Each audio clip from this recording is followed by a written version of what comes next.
اگر آپ چینل پر پہلی بار آئے ہیں تو ابھی سبسکرائب کر کے بیل آئیکن پریس کریں اور رہیں باخبر۔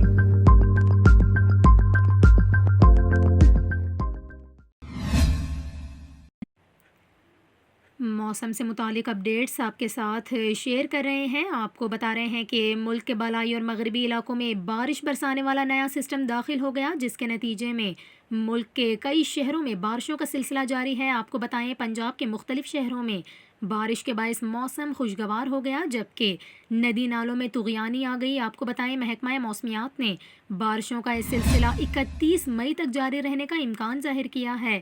محکمہ موسمیات کا یہ کہنا ہے کہ پنجاب، خیبر پختونخوا، بالائی سندھ، بلوچستان اور آزاد کشمیر میں آئندہ 2 روز بارش کا امکان ہے، جبکہ اسلام آباد میں بھی گرج چمک کے ساتھ بارش ہو سکتی ہے۔ اس کے علاوہ آپ کو بتائیں کہ حاصل پور میں گزشتہ رات ہونے والی بارش نے انتظامیہ کی کارکردگی کا پول کھول دیا۔ بارش کے باعث سڑکوں پر پانی جمع ہو گیا۔ دوسری جانب ملتان شہر اور گرد و نواح میں بھی موسلادھار بارش اور ژالہ باری کے نتیجے میں مختلف حادثات میں ایک خاتون جاں بحق اور 3 افراد زخمی ہو گئے۔